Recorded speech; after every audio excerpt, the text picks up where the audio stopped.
RPG Horror Stories. I was about a year into this new group. They weren't 100% noobs, but they were pretty green as a group. They wanted me to run a one-off one night after the GM got sick, and we didn't want to cancel. So I thought up an easy one-night campaign. A disgraced noble is hiring the party to break into his family vault during a fancy party, and steal the genealogical papers and signet ring of his family. The big twist was that the family had a vampire trapped in their vault, and were using its blood for longevity potions. I come up with a few ways the party can break into the vault: social schmoozing and pocket picking, pure ninja stealth, or even full-blown D&D Die Hard, taking the castle hostage. Thing is, they're a party of 5 at level 6. I make it very clear during character that they can't just big dick it and try fight everyone in the castle. Since this was a one-off, I was prepared for shenanigans, but not like this. The party ran into a betrothed princess on the road. This party was to announce a new noble betrothal.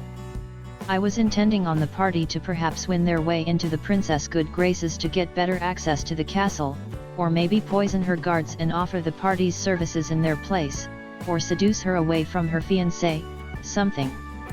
But nope. They just murdered her and all her guards. For no reason. And they didn't hide the bodies. I asked them, and they made a specific point to not.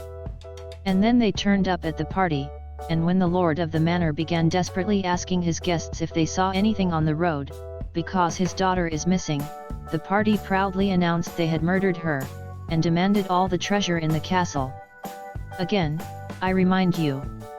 The party is level 6. The castle guard beat them into submission, locked them up in the dungeon where they were questioned. When it became abundantly clear that the party wasn't hiding their intentions on just murdering everyone in the castle, I put them on the gallows. They managed an escape. I was very generous with their stupid plan, and ran back to their employer, and tried to mug him. He was an agent of a knightly order of vampire hunters in disguise, and soundly killed the party in a stand-up duel, though the fight mostly went my way because the party hadn't rested in between encounters. Sometimes you just have to hit them. It's the only way they learn. I got back into the hobby a year or so ago from listening to Adventure Zone and Glass Cannon podcast, but because there were no local groups in my area, I entered the twilight zone of ROLL20. Our Spezzy DM, who I will call Kevin, posted on r/LFG looking for Pathfinder 1e players, and boasting about how much he knew about the lore of the setting. Character creation took forever. I would ask a question, and he'd want to talk ad nauseum on Discord about anything and everything. I never met him in person. He lived in another state, but he was very loud and had a hair-trigger temper. This will be relevant later, and could go off on rants at the drop of a hat. So we eventually got our group of intrepid adventurers together, and played a few games on ROLL20. They were okay, but he spent a good deal of time trying to get the music to work and wanted us to say how great it fit the setting. The last session, Kevin was having some kind of problem getting the right map to show up on ROLL20, and started to throw a hissy fit, full of cursing and bemoaning loudly how because he couldn't get the maps to work, maybe he doesn't deserve to be a GM. Cue me and the other players to nope the hell out of the session, and block him on Discord.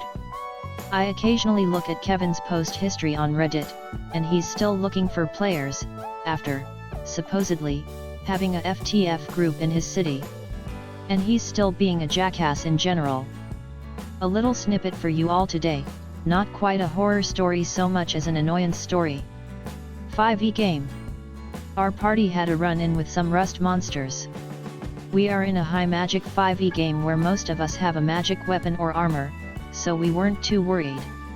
Side horror story tangent is the DM made one of them able to devour magic items, partly because he gave our warlock a staff of power and wanted to get rid of it after realizing how good it was, and because he wanted to take some of our items away. Anyways, we decided that we wanted to attempt to tame/befriend one of the regular rust monsters to take back to our bar as a mascot. After much discussion, DM says no, you can't attempt it, because animal handling checks don't work on monstrosities, only beasts and normal creatures. Whatever, we fight them off without too much issue. Cut to several hours later, we are exploring some ancient dwarven building, long forgotten to time. Inside we find an owl bear cub. The DM, out of game, asks our hunter ranger, his IRLGF, to roll animal handling. She rolls like a 7, and still succeeds, managing to tame this cub, as he IRL gives her an owl bear plushie. Sure, cute.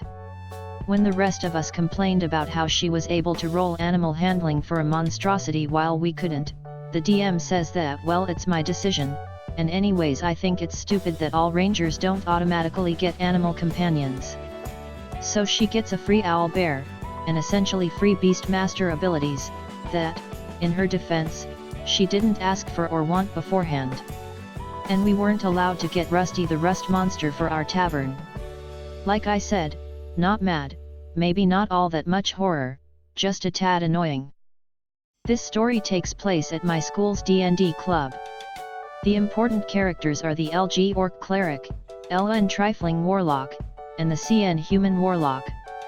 To set the stage, the party had just completed an assassination mission. They were all about half health and most were low or out of spell slots. To make matters interesting, the city they were in was under attack, so they had plenty of options. They were friendly with the defending factions, so they could have gone and helped them. They could also try to sneak out of the city, they could offer their support to the attackers, or just try to hide and ride out the attack. Their first choice, take a long rest in the open.